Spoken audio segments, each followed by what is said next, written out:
नमस्कार दोस्तों, मैं प्रवीण आप सभी का एक बार फिर से स्वागत करता हूं मेरे यूट्यूब चैनल इंडस्ट्रियल एक्सलेंस पर। आज हम बात करने वाले हैं एसएमईडी टेक्निक के बारे में, जो कि एक टेक्निक है जो हमारे चेंज ओवर टाइम को सिंगल डिजिट मिनट में ला करके खड़ी करती है। तो दोस्तों, सबसे पहले हम जानते हैं एसएमईडी क्या है।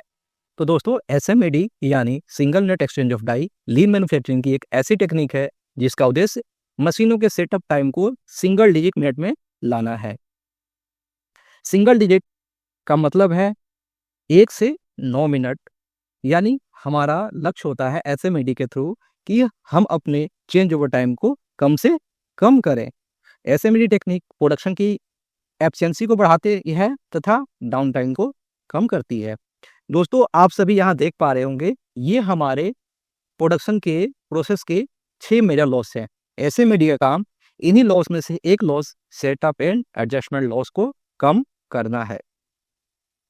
तो दोस्तों, अब हम जानते हैं कि एसएमईडी जरूरी क्यों है। दोस्तों, एसएमईडी जरूरी है क्योंकि यह प्रोडक्शन टाइम में वृद्धि करता है, प्रोडक्शन टाइम में बढ़ोतरी करता है, हमें ज़्यादा से ज़्यादा समय तक मशीनें प्रोडक्शन के लिए अवेलेबल कराता है। तो दोस्तों, अगर मशीनें चेंज ओवर में व्यस्त रहेगी, ज़्यादा टाइम चेंज ओवर में लगेगा, तो एक्चुअल जो प्रोडक्शन टाइम हमें चाहिए वो टाइम हमारे पास कम हो जाएगा।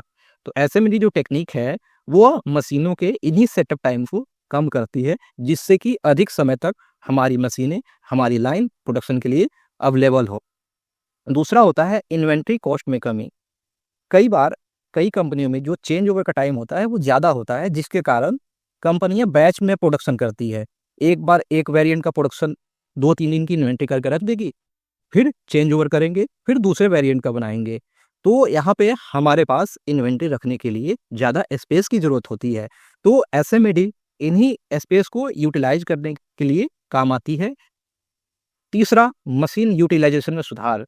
मशीनें हमारे पास अधिक से अधिक समय के लिए उपलब्ध होती है और यह हमारे अवेलेबिलिटी को बढ़ाती है तथा ओई को सुधारती है। चौथा है फ्लेक्सिबिलिटी में वृद्धि। हमारे जैसा कि आप सभी को पता होगा, जो ऑटोमोबाइल है या फिर ऐसे कई ऐसे प्रोडक्ट हैं जिनमें एक ही लाइन पे एक दिन में अधिक वैरायटी के प्रोडक्ट बनाने की जरूरत पड़ती है।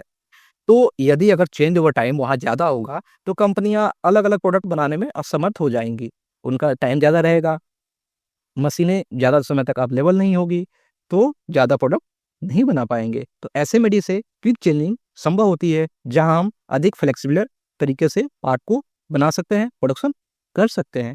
पांचवा होता है प्रोडक्शन कॉस्ट में कमी।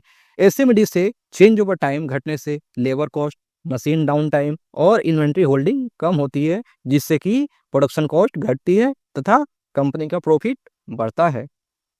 छठवां होता है क्वालिटी में सुधार। फास्ट और स्टैंडर्डाइज्ड प्रोसेस से जब हम सेटअप करते हैं तो वहाँ एरर कम होते हैं तथा डिफेक्ट कम होते हैं। खास करके यह डिफेक्ट वाली जो चीज़ है वो इंजेक्शन मोल्डिंग प्रोसेस पे ज़्यादा लागू होती है। दोस्तों, चेंज ओवर का ट्रेडिशनल मेथड क्या है और स्टैंडर्ड मेथड क्या है।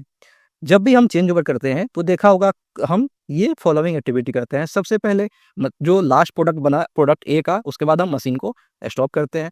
उसके बाद चेंज ओवर के लिए प्रिपरेशन करते हैं, जैसे कि टूल के लिए सर्च करना, ढूंढना, इंतजार करना कि अब कौन सा लगा हुआ है, मटेरियल के लिए इंतजार करना, टूलिंग के लिए इंतजार करना इत्यादि। तीसरा होता है a set of activity to remove something from your machine. अपनी मशीनों से ऐसी कुछ एक्टिविटी करते हैं जिससे जो एग्जिस्टिंग मॉडल के टूल डाई वगैरह हैं उनको मशीन से हटा करके बाहर करते हैं। चौथा होता है बाहर करने के बाद कुछ ऐसी एक्टिविटी करते हैं ताकि हम जो नया टूल है उसको मशीन पे सेटअप करें। पांचवा होता है set of activity to adjust something.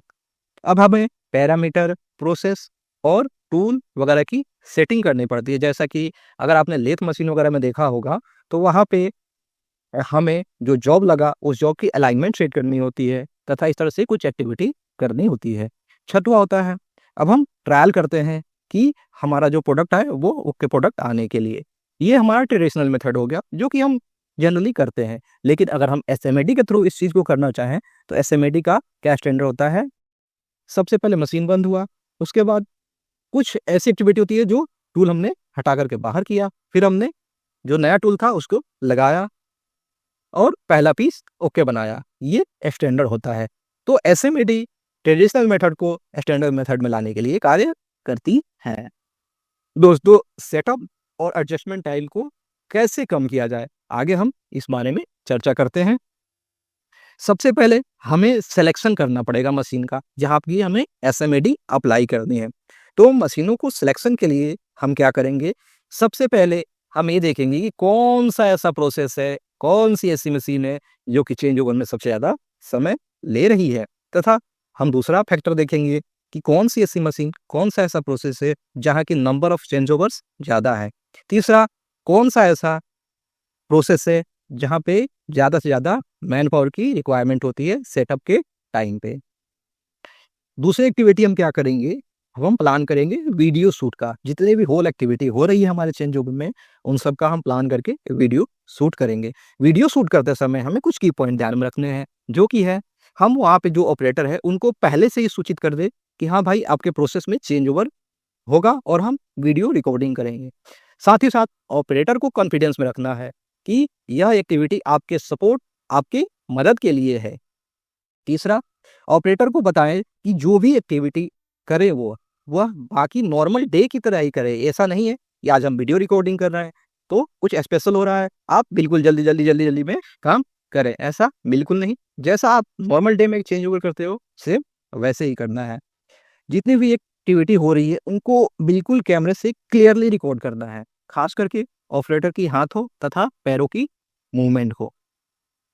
इसी स्टेप में हम तीसरा हमने रिकॉर्डिंग कर ली। रिकॉर्डिंग करने के बाद हम क्या करेंगे, जितनी भी एक्टिविटी है उनको लिस्ट डाउन करेंगे, जैसा कि ये SMAD एनालिसिस शीट में दिखाया हुआ है।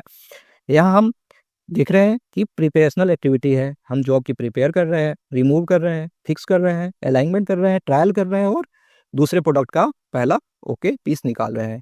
तो सबसे पहले वीडियो शूट से जो भी हमें एक्टिविटीज मिली हैं, उन सभी एक्टिविटीज को हम नोट करेंगे। नोट करते समय हम ये ध्यान रखना है कि जितनी भी गतिविधियां होंगी उनको छोटे छोटे में ब्रेक करके लिखना है। 2 या 3 एक्टिविटी को एक साथ कंबाइन करके कभी नहीं लिखना है, तथा उन एक्टिविटी का यहाँ पे हम समय भी डालते जाएंगे, कौन सी एक्टिविटी में कितना समय लग रहा है। अगर हम ये एक्टिविटी करते हैं, इस एक्टिविटी करने के बाद हमें एक करंट टाइम प्राप्त होता है यहाँ पे कि हमारी टोटल कितना टाइम लगा इस सेटअप में, इस चेंज ओवर में। तो करंट टाइम हमारा निकल के आ जाता है। अब दोस्तों, दूसरी एक्टिविटी में हम क्या करते हैं, हम आइडेंटिफाई करते हैं कि हमें क्या क्या ऑपरेटर ने सर्च किया, कहाँ कहाँ पे ऑपरेटर ने इंतजार किया, जो कि हो सकती है चीज़ों को इधर उधर ले जाना, कई ऐसी अनवांटेड मूवमेंट। दूसरा होता है वेटिंग फॉर सुपरवाइजर अप्रूवल। कई बार ऑपरेटर सुपरवाइजर का इंतजार कर रहे होते हैं, चीज़ों को ढूंढना। चीज़ों को ढूंढने की समस्या तब आती है जब operator tool, spare part, document या किसी अन्य वस्तु को ढूंढने में समय लगाता है। तो हमें दूसरे स्टेप में वेटिंग और सर्च को आइडेंटिफाई करना है। वेटिंग और सर्च को आइडेंटिफाई करने के बाद हम देख पा रहे हैं हमारा करंट टाइम ये था। करंट टाइम में से अब ये हमारा सेटअप टाइम बचा जिसमें हम एक्चुअली काम कर रहे हैं, सर्चिंग और वेटिंग को हटाने के बाद। अगला होता है सेटिंग। हमने वेटिंग और सर्चिंग टाइम को इंक्लूड कर लिया। इसके बाद आती है हमें सेटअप की जो एक्टिविटीज है उसको 2 भाग में बांटना है। पहला, इंटरनल एक्टिविटी। तो दोस्तों, यहाँ पे बात आती है इंटरनल एक्टिविटी क्या होती है।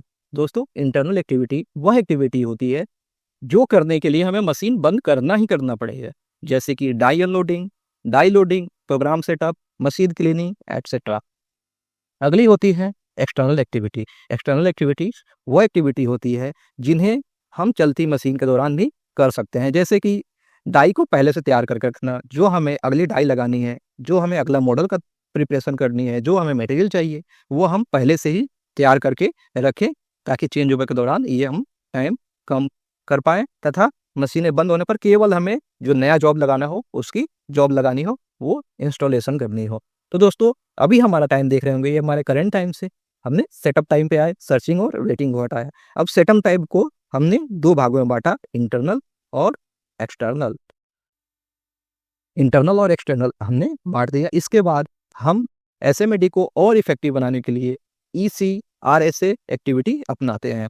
E for eliminate, C for combine, यानी हम एक से ज़्यादा एक्टिविटीज़ को एक साथ कंबाइन कर रहे हैं। जैसे कि हम फास्ट क्लैंपिंग मैकेनिज्म अपना सकते हैं, क्विक रिलीज टूल अपना सकते हैं तथा हम अपने सेटअप को ऑटोमेटिक कर सकते हैं। जैसे ऑटोमेटिक की बात करें तो कई बार एक स्क्रू को खोलने के लिए ऑपरेटर स्पैनर ढूंढते रहता है और स्पैनर से ज़्यादा टाइम भी लगता है। वहाँ हम हुक लगा सकते हैं या ऑटोमेटिक गन लगा सकते हैं जो कि उसको ज़्यादा जल्दी खोल सके। साथ ही साथ स्टैंडर्ड ऑपरेटिंग प्रोसीजर बनाएं जिससे कि हर बार एक ही तरह से सेटअप हो। तो दोस्तों आगे हम देखते हैं कि कुछ सिंप्लीकेशन कैसे हम अपने प्रोसेस को सिंप्लीफाई कर सकते हैं चेंज ओवर के दौरान, जो कि है हमें एक एसएमईडी की टोली, जहाँ हम देख रहे होंगे जो भी हमें रिक्वायर्ड टूल्स हैं उसकी हमने एक एसएमईडी की टोली बना ली, जिससे कि हमें टूल या फिर जो भी दूसरे आइटम हैं उनको ढूंढने की ज़रूरत नहीं पड़ेगी। एक क्लैंपिंग मेथड हमने अपना लिया टूल चेंज करने के लिए, जॉब चेंज करने के लिए। बाकी कुछ और की बात करें तो हमने जहाँ 10 स्क्रू थे वहाँ 10 स्क्रू को ऐसा सिस्टम बना दिया कि 4 ही स्क्रू में वो फिट हो जाए। दूसरा है सी वाशर मेथड, जिसमें कि सी वाशर मेथड में ये हमें रिमूव करने की ज़रूरत नहीं है, हम आराम से क्लैम करके और जॉब को टाइट कर सकते हैं। तीसरा है टॉगल क्लैम्प। कई बार जो छोटे-छोटे असेंबली वगैरह में जो चेंज ओवर होते हैं वहाँ हम टॉगल क्लैम्प लगा सकते हैं। आपको पता होगा कि टॉगल क्लैम्प जो है वो 500 किलोग्राम तक का प्रेशर अप्लाई कर सकता है। तो दोस्तों ऐसे दिख रहे हैं U slot method, variation of pear shape hole method तथा मैग्नेट। तो दोस्तों आपने देखा होगा कि हमारे इस करंट टाइम को हमने एक्चुअल टाइम में कैसे कन्वर्ट किया। जो हमारा पहले एक लार्ज टाइम लग रहा था वो हमारा टाइम कितना कम हो गया। तो दोस्तों आज के लिए बस इतना ही। मिलते हैं किसी और वीडियो में किसी और टॉपिक के साथ। तब तक के लिए धन्यवाद।